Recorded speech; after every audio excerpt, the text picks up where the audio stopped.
மனோஜ் கார்த்தி காமராஜு அவர்களுடைய இயக்கத்துல கதையின் நாயகியா வைரல் ஸ்டார் வனிதா விஜயகுமார் அவர்கள் நடிச்சு உருவாகி இருக்கக்கூடிய படம் தான் வைஜெயந்தி IPS.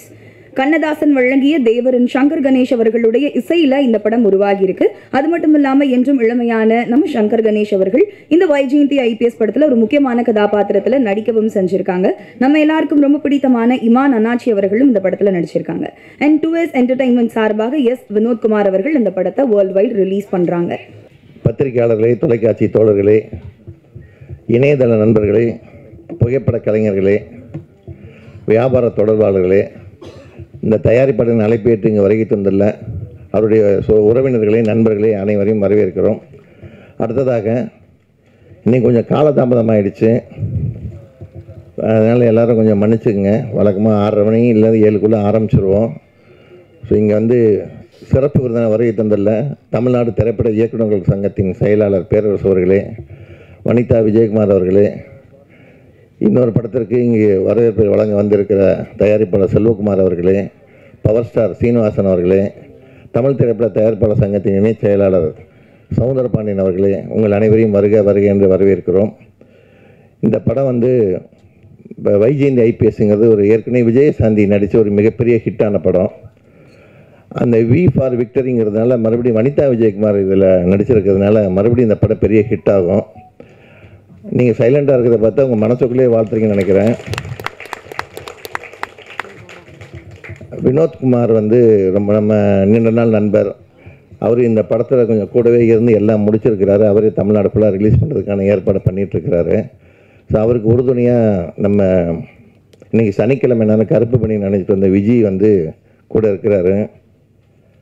ஸோ அவருக்கும் ஒரு கைத்தட்டல் போட்டிங்கன்னா 2 பேருமே நல்ல தேட்டராக பார்த்து போடுவாங்க. இந்த மாதிரி படங்களுக்கு நீங்கள், அதாவது பத்திரிகையாளர்கள் ஊடக நண்பர்கள் மிகப்பெரிய சப்போர்ட்டாக இருக்கணும். ஏன்னா இன்றைக்கி இருக்கிற சூழ்நிலையில் பொதுவாக ஒருத்தர் சொல்லுவாங்க, சான்ஸ் கேட்டு வர்ற ஒரு டைரக்டர் வருவார், முதல்ல சான்ஸ் கேட்டு நடந்து வருவார். படம் எடுக்க ஒரு தயாரிப்பாளர் காரில் வருவார். படம் முடிஞ்சும்போது படம் ரிலீஸ் அப்போ பார்த்தீங்கன்னா சான்ஸ் கேட்டு வந்த ஒரு காரில் போவார், காரில் வந்த தயாரிப்பாளர் நடந்து போவார். இன்றைக்கி அந்த சூழ்நிலை இருக்குது. இப்படிப்பட்ட ஒரு சூழ்நிலையில் இவ்வளோ துணிச்சலாக படம் எடுத்திருக்காங்கன்னா முதல்ல இந்த தயாரிப்பாளர் நம்ம பாராட்டணும் நம்ம. ஏன்னா சினிமா இன்றைக்கி அதுக்கான வேலைகள்லாம் நடந்துகிட்ருக்கு. இப்போ இன்றைக்கி கூட நேற்று கூட பெப்சி கூட உட்காந்து பேச்சுவார்த்தைலாம் நடத்திருக்காங்க தயாரிப்பாளர் சங்கத்தில். ஸோ இன்னும் கொஞ்ச நாள் ஒரு 3 வருஷத்துக்கு எல்லாமே ஒரு தியாக மனப்பான்மையோட படத்தில் ஈடுபாட்டோடு இருந்தால் தான் அடுத்த ஒரு லெவலுக்கு சினிமா போகும். ஏன்னா இன்றைக்கி மக்கள்கிட்ட உள்ளங்கையில் படம் வந்துருச்சு, மொபைலில் பார்க்க ஆரம்பிச்சிட்டாங்க. தேட்டரில், ஆனால் ஃபாரின்லலாம் பார்த்திங்கன்னா மறுபடியும் தேட்டரில் போய் படம் பார்க்க ஆரம்பிச்சிட்டாங்க. ஏன்னா இந்த மாதிரி பார்க்குறது கண்ணுக்கு பெரிய கெடுதல், மூளைக்கு பெரிய பாதிப்புன்னு இப்போ ஆராய்ச்சியில் கண்டுபிடிச்சி சொல்லியிருக்கிறாங்க. ஸோ நீங்கள் எதாக இருந்தாலும் ஃபோனை அவசியத்துக்கு மட்டுமே யூஸ் பண்ணிங்கன்னா நல்லாயிருக்கும். 24 மணி நேரமும் வாட்ஸ்அப்பை பார்த்துக்கிட்டு படங்களை பார்த்துட்டு இருந்தீங்கன்னா உங்களை நீங்களே காசு கொடுத்து அழிச்சிக்கிற மாதிரி இருக்கும். ஸோ இந்த மாதிரி படங்கள் தேட்டரில் போய் படம் பாருங்கள். இப்போ தேட்டரில் கட்டணங்களும் குறைக்கிறதுக்கான ஏற்பாடு நடந்துகிட்ருக்குது. அதே மாதிரி பார்க்கிங்க்கு கட்டணத்தை குறைக்கிறதுக்கு ஏற்பாடு பண்ணிகிட்ருக்காங்க தயாரிப்பாளர் சங்கத்திலேருந்து. ஸோ இனிமேல் சின்ன படங்களுக்குன்னு டெய்லி நூன் ஷோ கொடுக்கறதுக்கு ஒரு ஏற்பாடு பண்ணிகிட்ருக்குறாங்க தமிழ்நாடு ஃபுல்லாக. 11 மணி காட்சி மட்டும் சின்ன படங்களுக்குன்னு, அது சிறு முதலில் தயாரிக்கப்பட்ட சிறப்பான படங்களுக்குன்னு ஒரு பேச்சுவார்த்தை நடந்துகிட்ருக்குது. ஸோ இனிமேல் ஒரு மாற்றத்தை நோக்கி சினிமா போயிட்டுருக்குது. அதுக்காக எல்லா அமைப்பு தலைவர்களும் உட்காந்து தன்னலம் கருதாது பேசிகிட்டு இருக்கிறாங்க. ஏன்னா இப்போ இன்றைக்கி எல்லா செக்டார்லையும் இருக்கிறவங்க பார்த்திங்கன்னா எல்லாமே தயாரிப்பாளராக தான் இருக்காங்க. தமிழ் திரைப்பட தயாரிப்பாளர் சங்கம் எல்லாமே ப்ரொடியூசர்ஸ் தான். ஆனால் நடிகர் சங்கத்தில் பார்த்திங்கன்னா தலைவர் நாசரும் தயாரிப்பாளர் தான், செயலாளர் விசாலும் தயாரிப்பாளர் தான். 24 யூனியன் அடங்கிய பெப்சியோட தலைவர் RK செல்வமணியும் ஒரு தயாரிப்பாளர் தான். அதே மாதிரி எழுத்தாளர் சங்கத்தில் தலைவராக இருக்க K பாக்கியராஜும் ஒரு தயாரிப்பாளர் தான். இயக்குனர் சங்கத்தில் இருக்கிற நம்ம RV உதயகுமாரும் தயாரிப்பாளர் தான். ப்ரொடக்ஷன் மேனேஜர் யூனியனில் தலைவராக இருக்க பாலகோபியும் தயாரிப்பாளர் தான். ஸோ அதே மாதிரி பார்த்திங்கன்னா சின்னத்திரை இயக்குனர் சங்க தலைவராக இருக்க ஹரிராஜனும் தயாரிப்பாளர் தான். ஸோ எல்லா இடத்துலையும் நீக்கமர நிறைஞ்சிருக்காங்க தயாரிப்பாளர்கள். ஸோ இந்த தயாரிப்பாளர்கள் நல்லா இருந்தால் தான் ஒரு காலத்தில் திரையுலக பிரம்மாக்கள் என்று அழைக்கப்பட்ட அந்த தயாரிப்பாளர்கள் சில சிக்கலுக்கு ஆளாயிருக்கிறாங்க. அதை சரி பண்ணணும். அதை தொழில்நுட்ப கலைஞர்களும் நடிகர்களும் சேர்ந்து அதை சரி பண்ணுறதுக்கான பேச்சுவார்த்தை நடந்துகிட்ருக்கு. திரையரங்கு உரிமையாளர்கள் கூட நடக்குது, வினேஸ்வர் கூட நடந்துகிட்ருக்குது. ஸோ மீண்டும் சினிமா மிக செழிப்பாக வளரணும். அதுக்கு இந்த வைஜெயந்தி ஐபிஎஸ் ஒரு மிகப்பெரிய உதாரணமாக இருக்குன்னு ஒரு நம்பிக்கையோடு உங்கள் கைத்தட்டலோடு விடைபெறுகிறேன். நன்றி, வணக்கம். திரையுலகை நேசித்து சுவாசிக்கும் பலரில் இவரும் ஒருவர். தயாரிப்பாளர் சங்கத்தின் தூண்களில் ஒருவர். இவருடைய உயரத்தை போன்று இவரது உள்ளமும் உயரமானது. தயாரிப்பாளர் சங்கத்தின் இணை செயலாளர் திரு சவுந்தரபாண்டியன் அவர்களை பேச அழைக்கிறோம். இன்னைக்கு இருக்கிற சூழ்நிலை படம் எடுக்கிறது அவ்வளோ கடினமான சூழ்நிலை. இந்த நேரத்தில் இந்த படம் எடுத்துக்க தயாரிப்பை நான் வாழ்த்துறேன். இந்த படம் மாபெரும் வெற்றி அடையணும். நான் அந்த வைஜெயந்தி ஐபிஎஸ் அப்போ வரும்போது விஜயசாந்தி அம்மா நடிக்கும் போது அந்த படம் ஃபஸ்ட்டு எங்கள் ப்ரொடியூசர் தான் பண்ணுறதா இருந்தது. அந்த முதல் இந்த ப்ரிவியூ பார்த்தேன் நான். அதே மாதிரி இந்த படத்தை ஆடியோ பார்த்து வந்திருக்கு. இந்த படம் பெரிய வெற்றி வரும். வாழ்த்துறேன். நன்றிங்க. வைஜெயந்தி ஐபிஎஸ் படத்தில் ஒரு முக்கியமான கதாபாத்திரத்தில் நடிச்சிருக்கக்கூடிய நடிகர் ரோஹித் அவர்களை ஒரு சில வார்த்தைகள் பேச அழைக்கிறோம். ஃபர்ஸ்ட் ஆஃப் ஆல் வந்து எல்லாருக்கும் thanks. This is my first movie in this film industry. Lead ஆக்டராக பண்ணுறேன். ஸோ உங்கள் எல்லாரோட சப்போர்ட் எனக்கு கண்டிப்பாக தேவைப்படும். ஸோ திஸ் மூவி எனக்கு சூஸ் பண்ண ப்ரொடியூசர் வினோத்குமார் சாருக்கு நான் தேங்க்ஸ் சொல்லணும்னு கடமைப்பட்டிருக்கேன். So thank him. And director, ஒரு டேரக்டராக இல்லாமல் எனக்கு ஒரு வெல்விஷராக இருந்து ஒரு ஸ்டெப்பும் எனக்கு சொல்லி கொடுத்தாரு. So thank you sir. பர்சனலாக thank you for that. This movie first film. So support பண்ணுங்கள், இன்னும் பெட்டராக வரும்னு பார்க்குறேன். தேங்க்யூ. வந்திருக்க ஊடக நண்பர்கள் மற்றும் அனைத்து திரையுலக ரத்த சொந்தங்களுக்கும் மாலை வணக்கத்துடன் வைஜெயந்தி ஐபிஎஸ் இந்த படம் வெற்றியடைய என்னோடய வாழ்த்துக்களை தெரிவிப்பது மற்றற்ற மகிழ்ச்சி அடைகிறேன். மற்றும் மேடையில் உட்கார்ந்திருக்க அனைத்து முக்கியமான லெஜண்ட்ஸ் அனைவர்களுக்கும் என்னோடய வாழ்த்துக்களை தெரிவிப்பதும் மற்றும் நான் ஒரு தயாரிப்பாளர் மற்றும் டிஸ்ட்ரிபியூட்டராக இந்த இடத்தில் சொல்வது என்னவென்றால், ஊடகங்களுக்கும் மற்றும் வருங்கால தயாரிப்பாளர்கள் இன்னும் இப்போ நடந்து கொண்டிருக்கும் தயாரிப்பாளர் அனைவருக்கும் நான் கேட்டுக்கொள்வதென்றால், சங்கங்கள் அனைவரும் சேர்ந்து சில விஷயங்கள் முடிவு எடுத்துக்கொண்டு இருக்கிறாங்க. அதை நான் வரவேற்கிறேன். இப்போ நான் கரண்ட்டில் ஒரு சின்ன படமாக ஆரம்பித்து பெரிய பட்ஜெட்டில் ஒரு படம் பண்ணிகிட்டு இருக்கேன். நான் மிக விரைவில் வரும். அந்த படத்தோட பேர் பேபி அண்ட் பேபி. அதில் நான் நிறைய அனுபவத்தை கற்றுக்கிட்டேன். முதல்ல இருந்த சினிமா வேறு, இப்போ இருக்கிற சினிமா வேறு. ரொம்ப கடினமாக இருக்குது. ஒரே வரியில் சொல்லணும்னா, உங்கள் அம்மா எங்கள் அம்மா இல்லைங்க, இது பெரிய சினிமா. அவ்வளோ பெரிய பிரச்சனைகளை நாங்கள் சந்தித்து கொண்டு இருக்கிறோம். யாரையும் தவறு சொல்லலை. ஒரே ஒரு தவறு, தயாரிப்பாளர் எங்களே நாங்கள் தப்பு சொல்லணும். ஏன்னா எங்களுக்கு தெரிஞ்ச தொழில் சினிமா மட்டும்தான். ஆனால் இந்த சினிமா எங்களை வாழ வைக்கணும்னு கலைத்தாயை வேண்டிக்கிட்டு இருக்கிறோம். ஆனால் இன்றைக்கி சொல்கிறோம், எங்களை காப்பாற்றுறதுக்கு கலைத்தாய் ஏதாவது ரூபத்தில் இறங்கினா மட்டும்தான் இன்றைக்கி தயாரிப்பாளரை நாங்கள் வாழ முடியும். ஏன் என்றால் அவ்வளவு ரொம்ப எப்படி சொல்கிறதுன்னு தெரில, உயிரோடு செத்துக்கிட்டு இருக்கிறோம். ஏன்னா இந்த இடம் இது மாதிரி நேரத்தில் தினகர் போன்றது என் தம்பி 2 years என்டர்டைன்மெண்ட் ரிலீஸ் பண்ணுறப்ப என்னோடய தம்பி கசின் தான் வினோத்குமார். ரொம்ப அழைப்புக்கு ஏற்றதுக்கு நான் வரலன்னு சொன்னேன். இல்லைன்னா நீங்கள் வந்தேன்னு சொன்னேன். அப்படி சரி தம்பின்னு வந்தேன். இருந்தாலும் பத்திரிகையாளர்கள் அனைவருக்கும் சொல்கிறேன், கலைங்கிறது சாதாரண விஷயமே அல்ல. இன்றைக்கி இருக்கிற தமிழ்நாடு உலகத்தில் இருக்கிற எல்லா விஐபிகளும் நிர்ணயிக்கக்கூடியது கலைத்தாய் விஷயம். ஆனால் அந்த இதில் ஒரு தயாரிப்பாளர்கள்லாம் இன்றைக்கி நாங்களாம் ரொம்ப ரொம்ப மோசமான நிலையை அடைந்துக்கிட்டு இருக்கோம். இதை மாற்றுறதுக்கு தெய்வத்துக்கிட்ட நாங்கள் வேண்டிக்கிறோம். கண்டிப்பாக மாறும் என்று நாங்கள் நம்பிக்கையுடன் மீண்டும் இந்த திரை உலகத்துக்கு நாங்கள் படம் பண்ணிக்கிட்டே இருப்போம். என்ன தகராறு, என்ன பிரச்சனைகள், சங்கடங்கள் வந்தாலும் நாங்கள் படத்தை பண்ணுவோம் என்றது இந்த இடத்துல சத்தியம் பண்ணி சொல்கிறோம். இதுக்கு கலைத்தாய் மட்டும் காப்பாற்றணும். அது மனித ரூபத்தில் இருக்கிற எல்லா தெய்வங்களாக உங்களை கைகூப்பி கேட்டுக்கிறோம். எல்லாரும் ஒத்துழைத்து இந்த தயாரிப்பாளர்களையும் மற்றும் திரை உலகத்தை காப்பாற்றுங்கள் என்று கேட்டுக்கொண்டு இந்த படம் வெற்றி பெற என்ற வாழ்த்துக்கள் சொல்கிறேன். நன்றி, வணக்கம். என் உயிரின் மேலான இரத்தமான ரசிகர்களே, தாய்மார்களே, சகோதர சகோதரிகளே, உங்கள் அனைவருக்கும் இந்த மாலை இனிய வேலையில் உங்களை வாழ்த்துறேன். என்னுடைய இனிய சகோதரர் வினோத்துக்கு நான் ரொம்ப நன்றி கடன்பட்டிருக்கேன். ஏன்னா ஏற்கனவே என்ன வயிறு ஆக்கினவர் ஒரு 3.5 கோடி பேர் பார்க்க வச்சார். வெறும் போட்டோ ஸ்டில்லுக்காக. வேறு யாரும் இல்லை, என்னுடைய ரொம்ப நெருங்கின தோழி வனிதா அவர்கள் பிக்கப்புங்கிற படத்தில் நான் நடிச்சிருக்கோம். அதன் சார்பாக இந்த படத்தை அவர்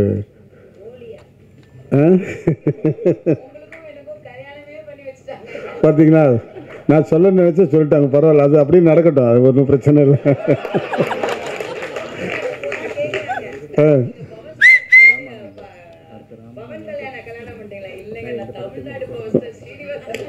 நம்ம ஆந்திராவில், நம்ம அமெரிக்காலே என்ன கேட்டாங்க ஒரு பாட்டு. என்ன சார்,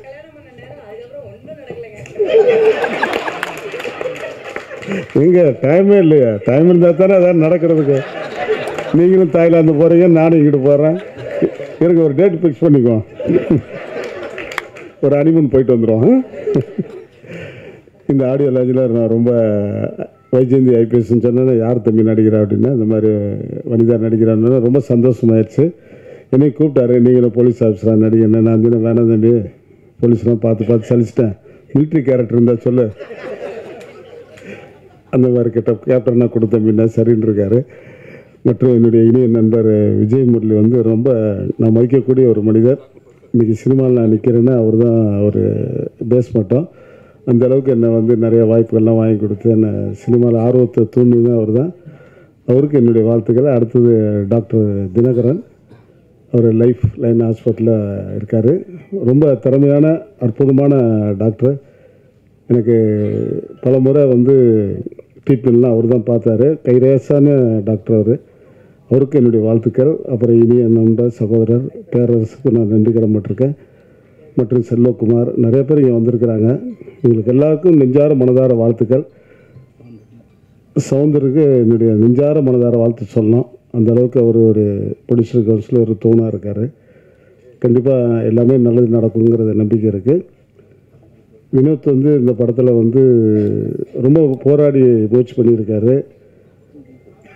நிறையா தடவை அவர் பாவம் தள்ளாடி இருக்காருன்னு நினைக்கிறேன். அதேமாதிரி மனோஜ்குமார் டைரக்ட் பண்ணியிருக்காரு இந்த படத்தை. பார்க்கும்போது நல்லாயிருக்கு. சாங்கு வந்து ரொம்ப பிரமாதமாக நம்ம அண்ணன் சங்கர் கணேஷ் பாடியிருக்காரு. ஐயோங்கிறாரு படத்தை ஆரம்பிக்கும் போதே பண்ணுறாரு. எனக்கு பயந்துட்டு என்னடா அப்படி பேசுகிறாரு பாடுறாருன்னு. படம் வெற்றி பெற என்னுடைய வாழ்த்துக்கள். வனிதாவுக்கு நான் ரொம்ப ரொம்ப நன்றி கடன்பட்டிருக்கேன். ஏன்னா பிக்கப்பில் பார்த்து இப்போ தான் பிக்கப் பண்ண வந்திருக்கேன். அவங்க அதோடு போனது தான் தாய்லாந்து போயிட்டாங்க, எங்கேயுமே பார்க்க முடியல. இப்போ பார்த்தோன்னே எனக்கும் அவங்களுக்கும் ஒரு ஒரு ஒரு மேக்னெட்.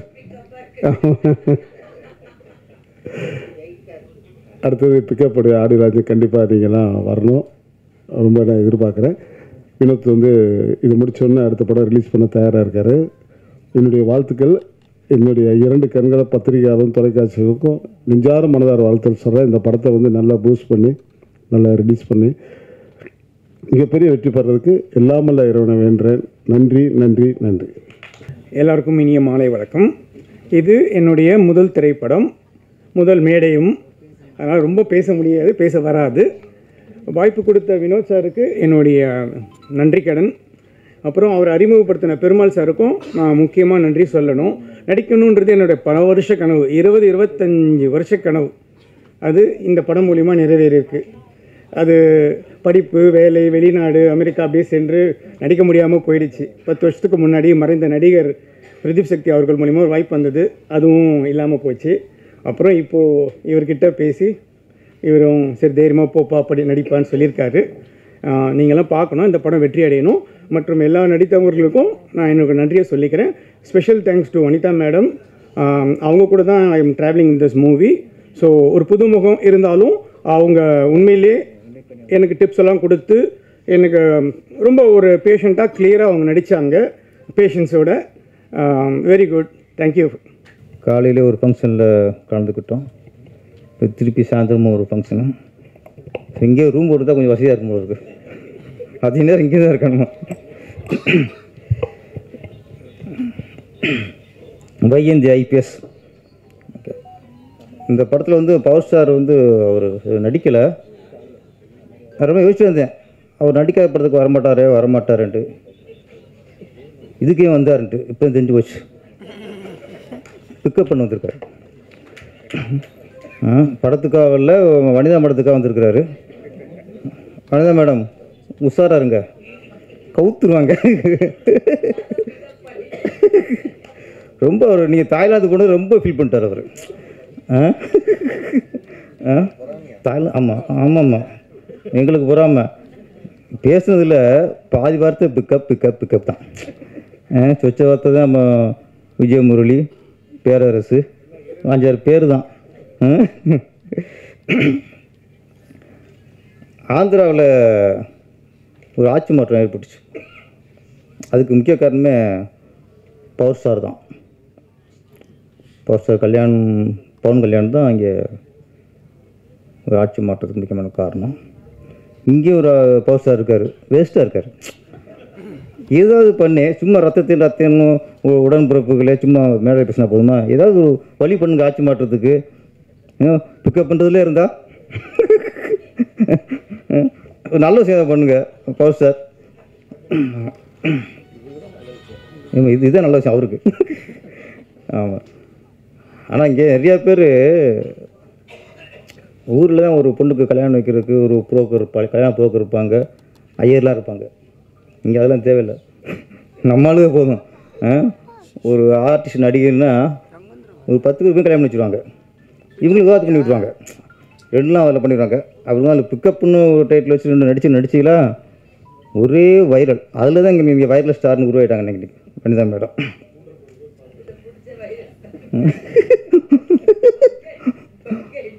தள்ளி கொஞ்சம் அடுத்த சீல் உட்கார வைங்க. வர ரொம்ப அப்படியே ஒரு சைடே பார்த்துக்கிட்டு இருக்காரு போல. இப்போ அப்படி கண்ணு மட்டும் உட்காந்துட்டே இருக்கு. வைஜெயந்தி ஐபிஎஸ். ஆமாம், தெலுங்கில் விஜயசாந்தி அங்கே லேடி சூப்பர் ஸ்டார். ஆமாம், லேடி சூப்பர் ஸ்டார்னா அந்த படத்துக்கு அப்புறம் தான் வைஜெயந்தி ஐபிஎஸ் நடித்ததுக்கப்புறம் மிகப்பெரிய ஹிட்டு. அதுக்கப்புறம் அங்கே பெரிய ஒரு ஸ்டார் ஹீரோவுக்கு ஈக்குவலான மார்க்கெட் வந்துச்சு. அங்கே சூப்பர் ஸ்டார்னால் ஒரு லேடி சூப்பர் ஸ்டாருங்கிற அளவுக்கு இந்தியாவிலேயே ஒரு லேடி சூப்பர் ஸ்டார்னால் அது கரெக்டாக பட்டத்துக்கு பொருத்தமானவங்க விஜயசாந்தி மட்டும்தான். இப்போ இங்கே விஜயசாந்தி ஐபிஎஸ், இதில் வந்து நம்ம வைரல் ஸ்டார் வனிதா மேடம். எப்படி பட்டம் பிடிக்கிறாங்க madam? Power star, viral star. ஆனால் அவங்களுக்கு ஏற்ற ஒரு பட்டம் தான் அது. அவங்க எதை பேசினா இங்கே வைரல் தான். சிலருக்கு தான் கரெக்டாக அந்த பட்டம் அமையும். எப்படி லேடி சூப்பர் ஸ்டாருக்கு விஜயசாந்திக்கு அமைஞ்சதோ அது மாதிரி வைரல் ஸ்டாருங்க அவங்களுக்கு ஏற்ற பட்டம் தான். எனக்கு அவங்களுக்கு பிடிச்சது ஏதாவது போல்டாக பேசுகிறது தான். இந்த மறைச்சு அதெல்லாம் இல்லை, போல்டாக அடிச்சிருவாங்க. அது அவங்கள்ட்ட எனக்கு ரொம்ப பிடிக்கும். எப்படி வைஜெயந்தி ஐபிஎஸ்க்கு அப்புறம் விஜயசாந்தி அவர்கள் ஒரு பெரிய ஸ்டார் ஆகி ஒரு பெரிய மார்க்கெட் பிடிச்சாங்களோ அது மாதிரி இந்த படத்துக்கு அப்புறம் வனிதா மேடம் அந்த அளவுக்கு பெருசாக பேர் எடுக்கணும், பெரிய ஸ்டாராக உருவாகணும். ஆனால் அந்த போலீஸ் காஸ்டியூம் போட்டால் சிலருக்கு தான் அது அந்த கெத்து கரெக்டாக செட் ஆகும். இப்போ நடிகர்களில் பார்த்தா அது விஜயகாந்த் சாருக்கும் கரெக்டாக செட் ஆகும். அது போட்டு காக்கி ட்ரெஸ் போட்டாலே தனி பவர் இருக்கும். அதே மாதிரி இப்போது இதில் பார்க்கும்போது வனிதா மேடத்துக்கு கரெக்டாக அந்த ஒரு ரஃப் அண்ட் டஃப் உள்ள ஒரு போலீஸ் ஆஃபீஸர் லுக்கு கரெக்டாக செட் ஆகிடுச்சு. இறங்கும்போது அந்த லுக்கு நட எல்லாம் ஒரு போல்டான போலீஸ் ஆஃபீஸருக்கான ஒரு சரியான தேர்வு தான் வனிதா மேடம். இந்த படத்தின் இயக்குனர் எல்லாமே புது ப்ரொடியூசர்ஸு, புது டைரக்டர் மனோஜ் கார்த்திக் காமராஜா. ஆமாம் ஆமாம், பேர் லென்த்தாக இருக்கு ரொம்ப. இந்த படம் வெற்றி அடைந்து மனோஜ் கார்த்திக் காமராஜ் மிகப்பெரிய இயக்குனராக உருவாகணும். இன்றைக்கி எல்லாருமே இன்றைக்கி ப்ரொடியூசர் கவுன்சிலேருந்து இருக்காங்க. இன்றைக்கி எல்லாமே இந்த ப்ரொடியூசர் பற்றிய ஆதங்கம் தான் நிறையா வெளிப்பட்டுச்சு. ஆமாம், நம்ம செல்வகுமாரன் வந்து சத்தியம் பண்ணிட்டார், கடைசியாக படம் எடுத்துகிட்டே இருப்பேன்ட்டு. ஆமாம், அது ஒன்று தெரிஞ்சு போச்சு, உங்களுக்கு எந்த டைரக்டர் எந்த நடிகரும் உங்களை அடிக்க முடியாதுன்ட்டு. அது கான்ஃபிடன்ட் இருக்கணும். ஆமாம், ஆனால் சரியான நேரம் கொஞ்சம் இப்போ உருவாகிருக்கு. விஜயமுருகன் சார் சொன்னார், சில கார் பார்க்கிங், டிக்கெட் ரேட்டு. எனக்கு இன்றைக்கி வந்து நம்ம என்ன தான் தேட்டர் கிடைக்க மாட்டேங்குதுன்னு சொன்னால் கூட சின்ன படங்கள் கிடைக்கும்னு சொல்கிறோம். ஒரு உண்மையை புரிஞ்சுக்கணும், சின்ன படங்களுக்கு தேட்டருக்கு ஆடியன்ஸ் வர்றதில்லை. அந்த உண்மையை தெரிஞ்சுக்கிட்டு தான் நம்ம மூவ் பண்ண தவிர தேட்டர் கிடைக்கலன்னு எப்படி நம்ம தேட்டரே குறை சொல்ல முடியாது. இப்போ முந்தான ஒரு படம், சின்ன படம், வெறும் 12 பேர் வந்திருக்காங்க, காட்சியை கேன்சல் பண்ணாங்க. அதுக்கடுத்து அந்த தேட்டர் எப்படி சின்ன படங்களுக்கு கொடுப்பாங்க? ஒரே உண்மை அப்படின்னா, இன்றைக்கி சினிமாங்கிறது ஏழைக்கானது இல்லை. ஏழைகள் வந்து நினச்ச நேரத்தில் போய் படம் பார்க்கறதுக்கான ஒரு சூழ்நிலை இல்லை. அதுதான் மேட்ரு. இப்போ இப்போ ஒன்றும் கேண்டீன் முன்னாடி ஏர்போர்ட்டில் தான் ஒரு டீ வந்து 80 ரூபா 100 ரூபான்னு விற்பாங்க. பாப்கார்ன் வந்து 150 ரூபா வைப்பாங்க ஏர்போர்ட்டில். அப்போ ஏர்போர்ட்டுங்கிறது வசதியானவங்க ஃப்ளைட்டில் போகிறவங்க அவங்களுக்கானது வச்சாங்க. இப்போ தேட்டரில் இதுக்கு அதே ரேட்டில் பாப்கார்ன் விலை, டீ விலை. தேட்டருக்கு போகிறோம்னா இப்போ பணக்காரன கோடிசனாக போகிறான், உழைக்கிறவன் அதிகம் போகிறான். கோடிசனம் பூரா தேட்டரில் ஹோம் தேட்டர் படம் பார்க்குறான். இங்கே நம்ம விளைவிக்கும் போது சொல்கிறேன், எதுக்கு கூட்டம் வரணும் அதை கொஞ்சம் ஆராயணும். அது கொஞ்சம் ஆராய்ச்சி தான் இன்றைக்கி கார் பார்க்கிங்லாம். ஏன்னா கார் பார்க்கிங் ஒரு டிக்கெட்டு 180 ரூபா.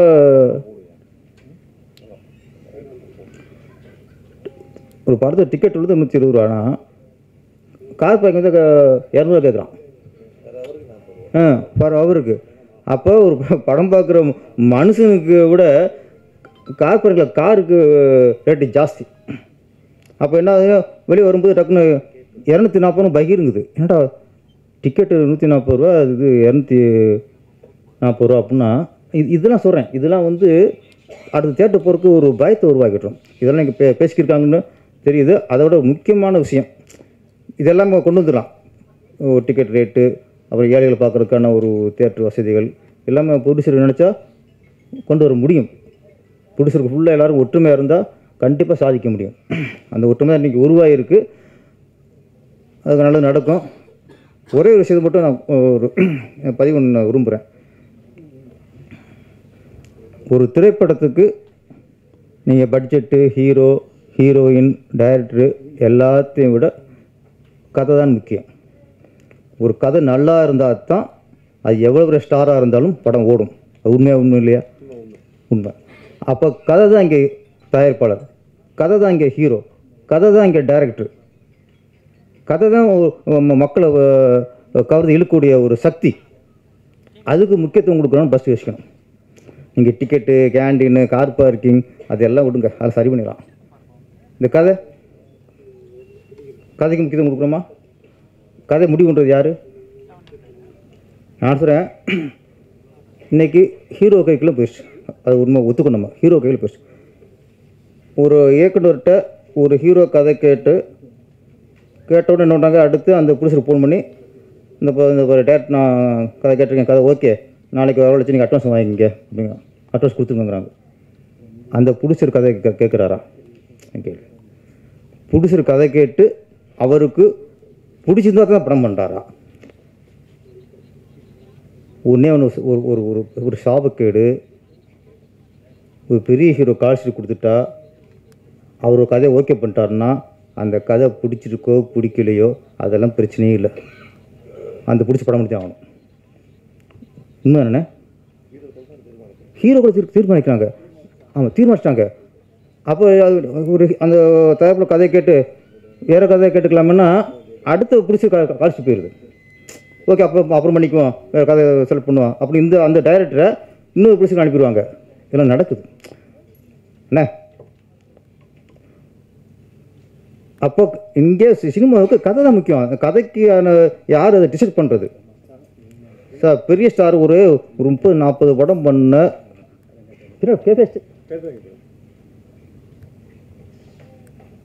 ஒரு 30-40 படம் பண்ண ஒரு ஹீரோக்களுக்கு ஆட்டோமேட்டிக்காக அந்த கதை நாலேஜ் வந்துடும். அப்போ கதையை டிசைட் பண்ணுற ஒரு அத்தாட்டே உங்களுக்கு வந்துடும். ஏன்னா அனுபவம் இருக்குல்ல, அனுபவம் தான் எல்லாத்தையும் கற்றுக் கொடுக்கும். ஒரு 4 படம் பண்ண ஹீரோ 5ஆவது படத்துக்கு அவர் கதை கேட்டு அவர் பிடிச்சி அனுப்புகிறார். என்றைக்கு இந்த சினிமா எப்போ நல்லா இருந்துச்சு?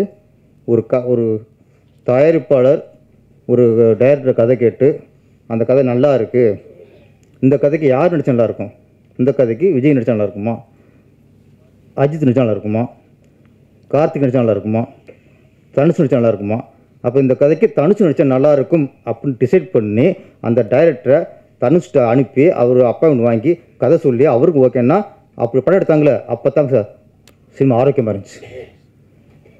ஒரு தயாரிப்பு கதை ஓகே பண்ணி இந்த கதைக்கு யார் ஹீரோ, அவருக்கு என்ன சம்பளம், அது வேறு விஷயம். அது அவர் அந்த மார்க்கெட்டுக்கு சம்பளம் வாங்குறாரு, அது அடுத்த விஷயம். கதை அஸ்திவாரம், இங்கே அஸ்திவாரம் ஆடி போச்சு. பிடிச்சிருக்கும் கதைக்கும் சம்மந்தம் இல்லைன்னு ஆகி போச்சு. இப்போது நீங்கள் மற்றெல்லாம் பேசுகிறோம், நான் பேசுகிறது ஒரு அடித்தளமான மேட்ரு. இதான் முக்கியம். கதை இல்லாமல் நீங்கள் ஷூட்டிங் போக முடியாது, கதை முக்கியம். அப்போ அங்கேயும் கோட்டை விடுறீங்க ப்ரொடியூசர். அங்கே கோட்டை விடுறதுனால தான் ஒரு கதை வந்து என்ன தெரியாமல் போகும்போது தான் இது என்ன படிச்சு அடங்குது. 80 கோடி அப்படிங்கிறது ஷூட்டிங் செலவு 80னா அதுக்கு 150 கோடி இருக்குது. ஏன்னா நீங்கள் கதையை வந்து ஒரு உள்வாங்கி இவ்வளோ ஆகும் படிச்சுட்டு போடலை. அப்புறம் ஒரு டைரக்டரை கூப்பிட்டு முதல்ல என்ன படிச்சுட்டு ஆகும் பேசணும். இந்த விஷயங்களாம் இது மற்றது ஹீரோக்கள் சம்பளம் அது இது செலவுகள் அது அடுத்த விஷயம் சார், அதெல்லாம் சரி பண்ணிடலாம். கதையில் வந்து பண்ணணும். இன்னொரு விஷயம் அப்படின்னா இப்போ சில ஹீரோக்கள் ஒன்று அவங்க நிறைய படம் பண்ணவங்க கதை கேட்குறாங்க, ஓகே. ஒரு 2ஆம் தரத்தில் உள்ள ஹீரோக்கள் கூட என்ன பண்ணுறாங்க தெரியுமா, கதை கேட்குறதுக்குன்னு சில ஆள் வச்சுருக்காங்க சார். விஜயன் சார் எல்லாம் தெரியும் உங்களுக்கு. என்ன பண்ணுறாங்க, அவங்க கதை கேட்க மாட்டாங்க. ஒரு டேரக்டர் வந்தால் நீங்கள் ஒரு கதை சொல்லுங்கிறாங்க. அப்போ ஒரு ஹீரோவுக்காக இன்னொருத்தர் அந்த கதை ஞானம் உள்ளவர் 60 கதை கேட்குறாரு. அவர் ஓகேனதுக்கப்புறம் தான் ஹீரோ கேட்குறாரு. ஹீரோ கேட்டு அவருக்கு முடிச்சு போச்சுன்னா அடுத்து அவங்க என்ன பண்ணுறாங்க, அடுத்து எந்த பிடிச்சிருக்கு கால் ஷீட் கொடுத்துருக்காங்களோ அங்கே ஃபோன் பண்ணி நம்ம கதை கேட்டுருக்கு கேளுங்க அனுப்புகிறாங்க போயிட்டுருக்கு. நான் சொல்கிறேன், ஒரு ஹீரோ ஒரு 2 கோடி சம்பளம் வாங்குகிற ஹீரோ தனக்கு வர கதையை கேட்குறதுக்கு ஒரு ஆள் வச்சுருக்காரு. 20 கோடி பட்ஜெட்டுக்கு 2 கோடி சம்பளம் வாங்குகிற ஒரு ஹீரோ அந்த கதையை கேட்குறதுக்கு ஒரு ஆளை வச்சு கதை கேட்டு நல்லா இருந்தால் பண்ணிட்டாரு. 20 கோடி இன்வெஸ்ட் பண்ணுறீங்களா ப்ரொடியூசர், நீங்கள் ஏன் அதுக்கு ஆள் வைக்கக்கூடாது? இப்போ நமக்கு அது வேலை இருக்குது, நமக்கு அந்த கதை கணிக்கிற இது இல்லைன்னா ஓகே, அந்த ஹீரோ கதை ஓகே பண்ணிட்டாரு, அந்த கதையை கேளுங்கப்பா அப்படின்னு ஒரு 4 பேரை வச்சு நல்ல அணுகுல ஆளை வச்சு நீங்கள் கேளுங்க, ஒத்து வராதான்ட்டு. அப்போ 2 கோடி வாங்குற சம்பளம் வாங்குற ஹீரோ கதை இருக்கிறாரு, 20 கோடி இன்வெஸ்ட் பண்ணுற ப்ரொடியூசர் வந்து காசு கொடுக்க மட்டும்தான் இருக்குது, வேலையாக இருக்குது. நான் எது சொல்ல வரேன்னா, கதை தான் சார் முக்கியம். ஒரு பிடிச்சிருக்கு வந்து உங்களுக்கு கதை பிடிச்சி கேட்டு கதை பிடிச்சிருந்தா பண்ணுங்கள், பிடிக்காமல் பண்ணிங்கன்னா லாஸ் தான் வரும்.